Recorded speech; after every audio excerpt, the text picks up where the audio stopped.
Hey folks, welcome back to Jerome Bee Farm and Homestead. It's Monday, March 11th, 2024. First Monday of daylight savings time. So I thought I would take advantage of that and put my honey supers on because the bees have an extra hour of sunlight to go collect more nectar now. So that's really a good thing that all these politicians have thought of that for us to be more productive like that. So yeah, as you can see, a lot of things are blooming now. This is a wild plum tree. Man, these things smell awesome. So sweet smelling. You can smell those way far away from them if you're downwind. I just love the smell of those, and the bees are all up in there working it. Red buds are starting to bloom. Most of the fruit trees are blooming now except for the apples. So I've got a pear tree, peaches, apricot, cherry blossoms aren't out yet, but they'll be a little later, and the apples. And my neighbor over here, he's got pear trees blooming and peaches. So usually he'll give us those apples and peaches, and the wife will make him some cobblers to pay him back for that. So he really likes that, and I really like them too. So today I did bring me 4 supers down here. I am going to start some of that. I don't know if I'm going to video that or not. But yeah, the nectar flow is in full swing for the first phase.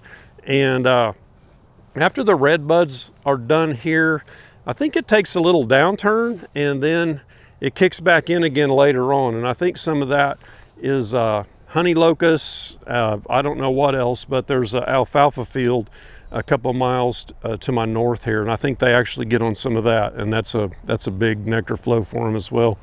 So today I finally have got time to get on this Triple Decker Nuc, and I'm going to graduate that into at least 1 deep and maybe 2. So I'll go grab my 4-wheeler and get the boxes and get down here. And that 4-wheeler's a lot of help, man. I can zip back and forth fast with things that I need. So I'm going to do that, and I'm going to try and start down on hive 1 and work my way on down and just start looking at those and put the honey supers on. And if I've got enough daylight, I'll see how much they're filling out after I've rotated them. Hopefully they've got a pretty good start.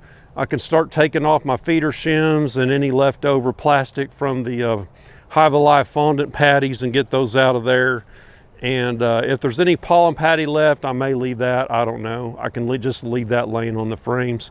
But get those shims off of there. You don't want shims on those like 1.5 inch shims that you put on there to feed with. You don't want those on in the nectar flow because they will put comb in there and fill it full of honey.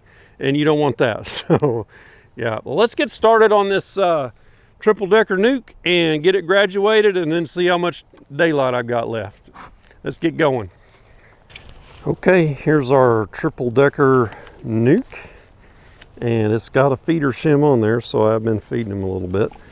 And one thing I noticed when I looked real close at the entrance was these bees here are fanning continuously. There are some of them in there. So I don't know if they have a lot of moisture in there and they're trying to get rid of it, or if it's warm in there, but that's odd. It's not that hot out, so, but they're a fanning. So here's what I've got. Got my 2 deeps, and I got 3 oldie but goodie frames there from Failed Hive over there, number 5 or 6, and where I've been banking those frames. And then I got me a bottom board, inner cover, and telescoping cover there.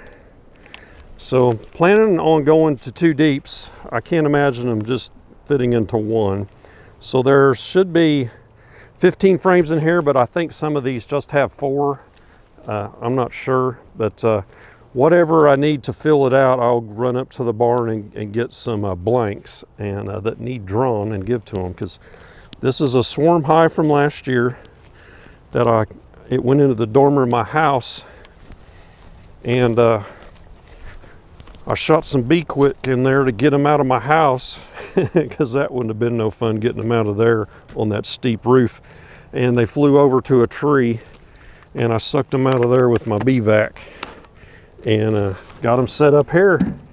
And they overwintered in 2 of these, and I added this middle about a month ago, 3-4 weeks, because they were really packed, and this top one had a lot of honey, and all the bees were in the bottom, so I just added an empty one there with 5 frames in that to give them some space in case they decided they were going to swarm. Yeah, that sun's going down fast. So let's see what they've got up here as far as supplements. Looks like I had a fondant patty that's gone, except for the plastic, and some pollen patties. Let me give you a close-up of that. There's the empty fondant plastic. We'll get rid of that. There's the pollen patties, and see how they're kind of festooning up in there? Tells me they're about ready to start building comb up in here. This thing may be packed out. I'll give them a little bit of smoke and get them down off of this wire. They've been working on that pollen patty, but not real strong. So there's a lot of pollen out there now. And a few folks asked, why did I put these pollen patties on when there's so much pollen in the hive?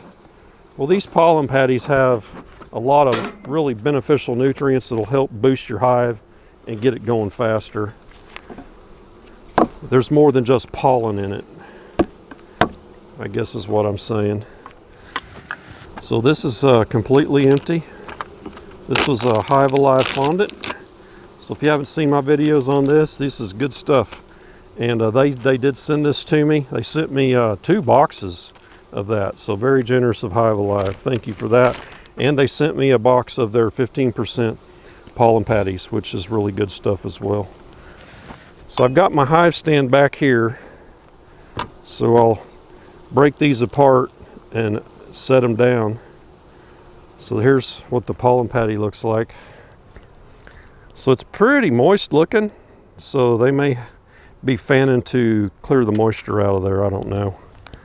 But we'll set these aside somewhere. Try and get this one with that bottom piece of paper attached. So you want to leave this paper on it when you put it in your hive, because small hive beetles will lay eggs in that soft stuff, and then they'll hatch out in there, and it'll be like maggots, and they'll slime it, and it's nasty and disgusting, and the bees won't touch it. And if the small hive beetle larvae get a strong hold in your hive, the bees will abscond. They can't stand it, and I don't blame them. So that's why it's good to leave this paper on. It helps protect, and the bees will only feed in the areas that they can get to, and protect it from the small hive beetles and their larvae. The beetles aren't a big deal. It's the eggs they lay. So this is completely full of bees, and this was all honey before. So I'm not going to open this up just yet. Start pulling frames. I want to see what they've done with this middle box that I put above the brood. So there's not a lot of bridge comb. That's good. So this thing looks pretty full. Looks like I got 5 frames in there. Now these I'm going to go ahead and pull out because it's a nice height for me to reach and not have to bend over. And this is what I'm interested in, to see what they've done. So this is a lot of pollen and a lot of liquid nectar right here. And man, these bees are super calm. I'm liking that. And the queen is laying right here. So this is capped larva and uncapped larva. There's probably eggs out towards the outside. We need to keep an eye out for that queen. I was thinking I didn't see that queen when I was in here last. And there's a whole bunch of yellow pollen right there. So that's kind of backwards out of order. Usually the pollen's to the outside, and that may have been when I put this box in there. I just grabbed a frame that had pollen on it and stuck it in there where I thought I could fit it. And this is looks like a solid brood frame just about. And looks like there's some drone comb there on the bottom.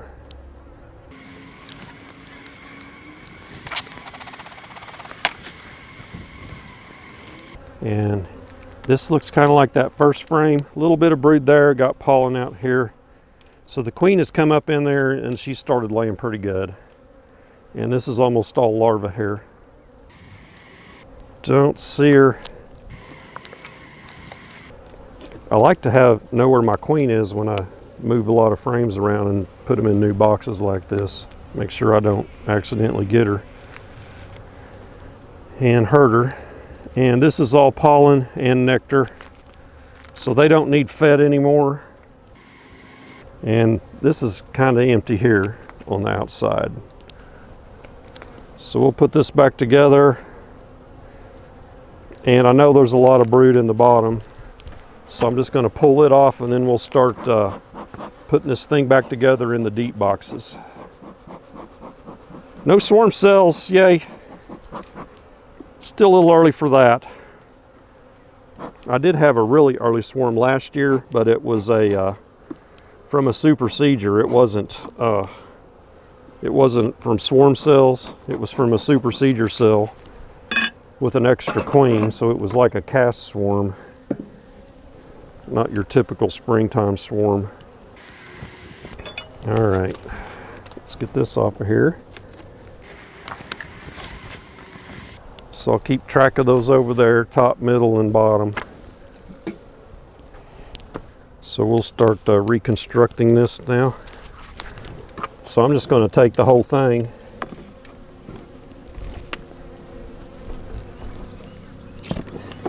No need in popping that bottom off of it. We'll put our new bottom board down here. Need to make enough space for another hive. That's about right. These bees flying around here are coming back to where their hive is, and it's gone. That's pretty cool how they remember.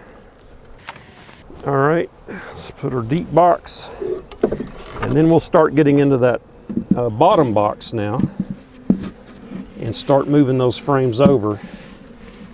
And we'll put our brood to the center and then pollen and food to the outside. And then we'll put the pollen and food above them as well, and then put any blanks to the outside if we need them. Let's see, 15, 16, 18, I'll need 2 more frames. So first thing I want to do is clean off this bridge comb, this drone comb here. Actually, I'm not sure if that's drone comb or if it's just regular worker comb, because it's not big. And I'm going to clean the propolis off of these best I can.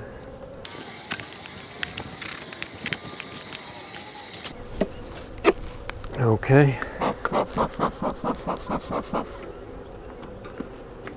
Now we'll get in here. And I'm basically going to move this. I'm basically going to move this as it is right on over there.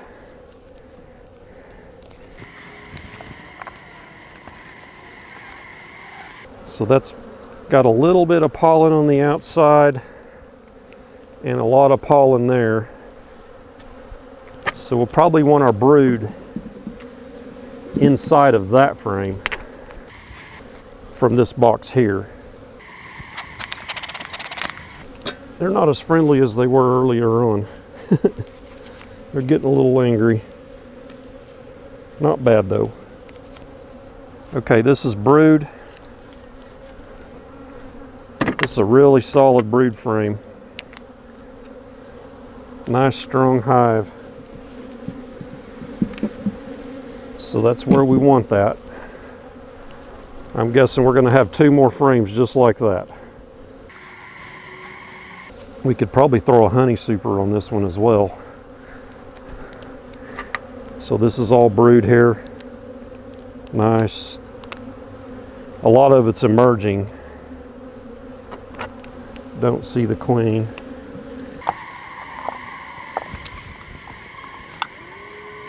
Yep, same thing.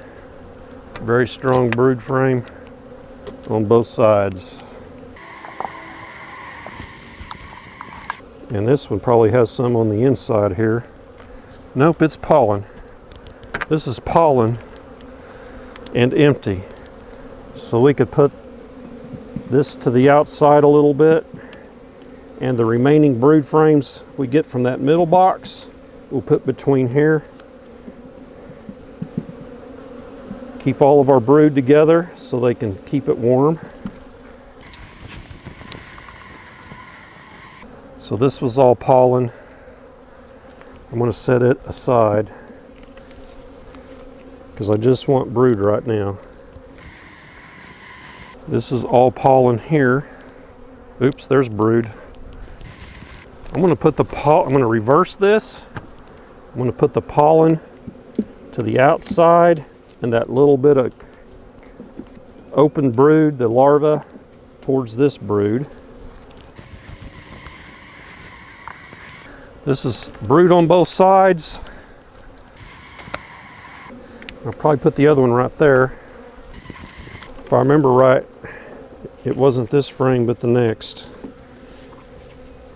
And I don't remember right.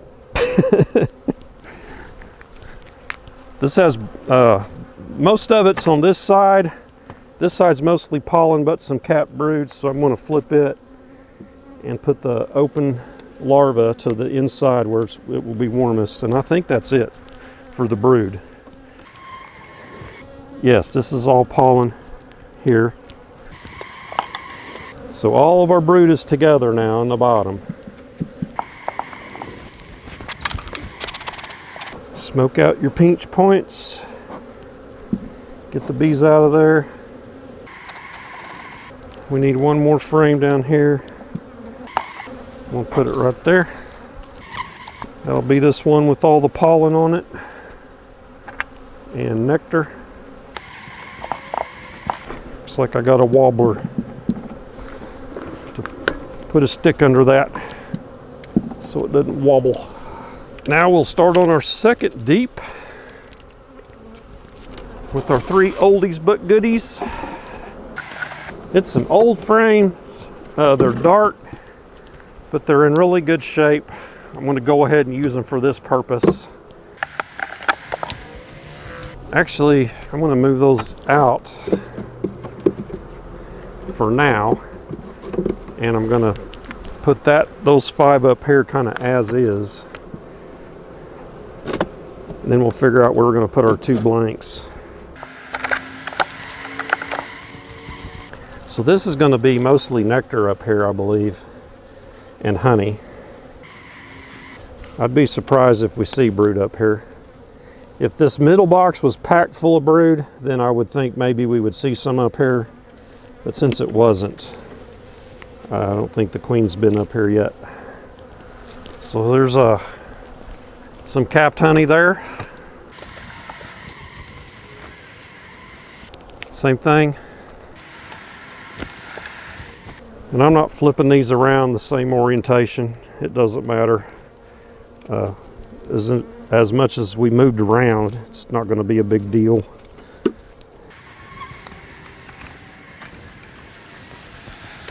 So there's not much in that. But these are all food frames. Liquid and a little bit of capped. So this is some that they've had left over, plus what they've been collecting in this spring. Getting this propolis off these frames. It's pretty thick on there. Oh, I got some people here to buy my last 2 bottles of honey, so I'm going to have to take a break. And I'll be right back.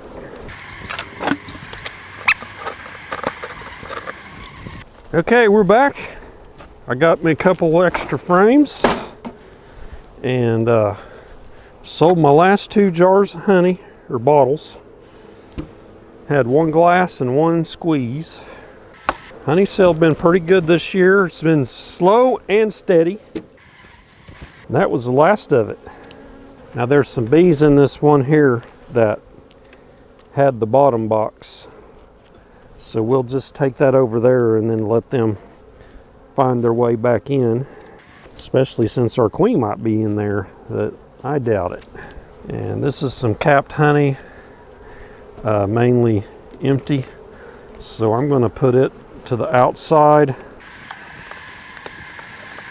and I'm going to put this other capped one to the outside and put this oldie but goodie in there. In fact, I'm going to kind of checker these in here because they're drawn out. If these were blanks, I would say don't do this. 2 blanks are here. Yeah, they're totally mad now. Put that one there. So I've kind of gone empty, honey, empty, honey, empty, honey, and I've got 2 blanks. I'm going to put them to the very outside after I get this propolis off. Man, it's on there thick. Okay, y'all calm down a little bit. Yeah, I went up there to get that honey, and there's 5 or 6 bees followed me almost all the way to the house. I was kind of worried that they were going to get stung. So you don't want to checker in a blank frame next to a drawn frame unless it's brood. And the reason is they'll draw out the frame that has the comb on it real thick, and they'll hardly touch this. So I'm going to put these to the outside, mainly just to take up the space. They may not even do anything with them. I could put them down below between brood, but that's pretty well filled up down there with brood. So these will probably come out at a later date and have to be re-waxed and reintroduced. The best way to draw out blank frames like that is to put a bunch right together over a really strong hive. And if you get a really strong swarm, they're good to put into that, because swarms will draw out comb pretty quick. Okay, I think that's good. So this hive is actually pretty strong. A lot of brood in there to hatch out, so there's a big workforce that's going to be ready in the peak of the nectar flow. So what I'm going to do, I'm going to put a honey super on this. So I'm going to get me an excluder. So I run metal excluders, which this one needs cleaned off. I have not had time to get them cleaned off. Some of these bees just don't want to get off that edge. Move it. There we go. So it has these lines across here because they build that out on those cross beams, those little cross wires. Okay, let's get our first honey super 2024 on this sucker. Okay, here we go. So this super has 4 drawn honeycombs and 5 blanks. So I run 9 frame on my supers, and I have spacers in here that I've added. I'll try and put a link to these spacers, but you put them in with little finish nails, and so your frames are nice and spaced out at 9 frames. So the idea behind that is your bees will draw them out a little thicker, so when you go to use your hot knife, or if you're a lot bigger time beekeeper than me, you'll have an uncapping machine. It'll get to that a lot easier. It'll just slice right off, and you'll have some honey fall down into your uncapping tank, but that's fine. You just extract that out of there just like the others. Okay, let's get our inner cover.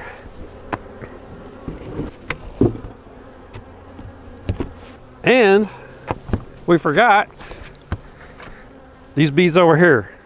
Not a whole bunch in here. You know, there's a few.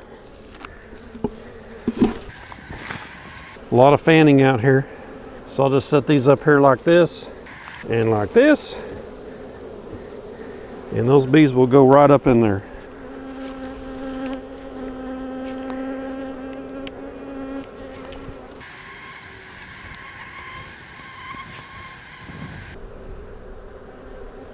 So there's a few bees left on that box on the right that was the top, and I'll bring that over here and just shake it. So there's probably a dozen bees.